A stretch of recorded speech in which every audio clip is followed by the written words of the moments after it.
نصوح ایک عورت نما آدمی تھا، باریک آواز، بغیر داڑھی اور نازک اندام۔ اپنی ظاہری شکل و صورت سے فائدہ اٹھاتے ہوئے زنانہ حمام میں عورتوں کا مساج کرتا تھا۔ کوئی بھی اس کی حقیقت نہیں جانتا تھا، سبھی اسے عورت سمجھتے تھے۔ یہ طریقہ اس کے لیے ذریعہ معاش بھی تھا اور عورتوں کی عزتوں سے مزہ بھی لیتا تھا۔ ایک دن بادشاہ کی بیٹی حمام گئی۔ حمام اور مساج کرنے کے بعد پتہ چلا کہ اس کا ایک قیمتی ہیرا کھو گیا ہے۔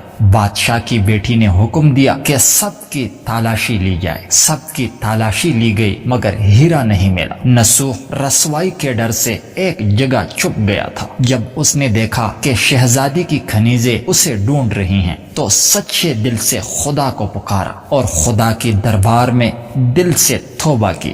دعا مانگ ہی رہا تھا کہ اچانک باہر سے آواز سنائی دی کہ نصوح کو چھوڑ دو، ہیرا مل گیا ہے۔ کئی دنوں سے حمام نہ جانے پر ایک دن شہزادی نے بلاوا بھیجا کہ حمام آ کر میرا مساج کرے، لیکن نصوح نے بہانہ بنایا کہ میرے ہاتھ میں درد ہے، میں مساج نہیں کر سکتا، اور شہر سے نکل کر کئی میل دور ایک پہاڑی پر ڈھیرا ڈال کر اللہ کی عبادت میں مشغول ہو گیا۔ ایک دن اس کی نظر ایک بھینس پر پڑی جو اس کے قریب گھاس چر رہی تھی۔ اس نے سوچا کہ یہ کسی چرواہے سے بھاگ کر یہاں آئی ہوگی، جب تک اس کا مالک نہ آ جائے تب تک میں اس کی دیکھ بھال کرتا رہوں گا۔ کچھ دن بعد ایک تجارتی قافلہ راستہ بھول کر ادھر آ گیا جو سارے پیاس کی شدت سے نڈال ہو رہے تھے۔ انہوں نے نصوح سے پانی مانگا۔ نصوح نے سب کو بھینس کا دودھ پلایا اور سب کو سیراب کر دیا۔ قافلے والوں نے نصوح سے شہر جانے کا راستہ پوچھا۔ نصوح نے ان کو آسان اور نزدیکی راستہ دکھایا۔ نصوح کے اخلاق سے متاثر ہو کر تاجروں نے جاتے ہوئے اسے بہت سارا مال بطور تحفہ دے دیا۔ نصوح نے ان پیسوں سے وہاں ایک کنواں کھدوایا۔ آہستہ آہستہ وہاں لوگ بسنے لگے اور عمارتیں بننے لگیں۔ وہاں کے لوگ نصوح کو بڑی عزت اور احترام کی نگاہ سے دیکھتے تھے۔ رفتہ رفتہ نصوح کے نیکی کے چرچے بادشاہ تک جا پہنچے۔ بادشاہ کے دل میں نصوح سے ملنے کا اشتیاق پیدا ہوا۔ اس نے نصوح کو پیغام بھیجا کہ بادشاہ آپ سے ملنا چاہتے ہیں۔ جب نصوح کو بادشاہ کا پیغام ملا اس نے ملنے سے انکار کر دیا۔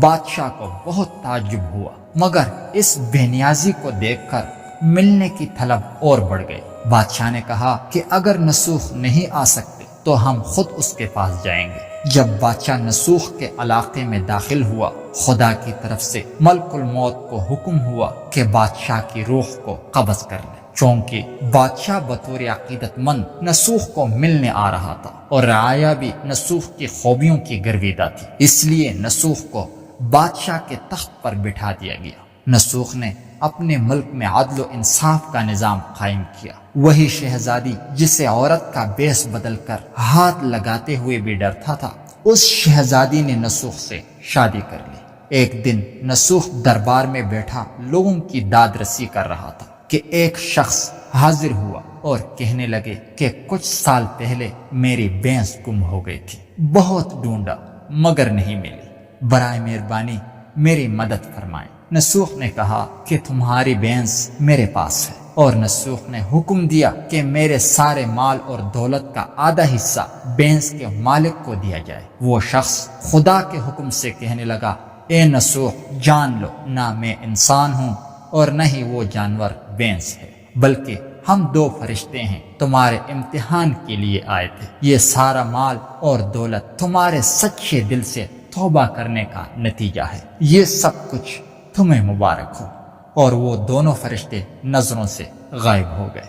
تاریخ کی کتب میں نصوح کو بنی اسرائیل کے ایک بڑے عابد کی حیثیت سے لکھا گیا ہے۔ اگر ویڈیو اچھی لگی ہو تو پلیز چینل کو ضرور سبسکرائب کیجیے گا۔ شکریہ۔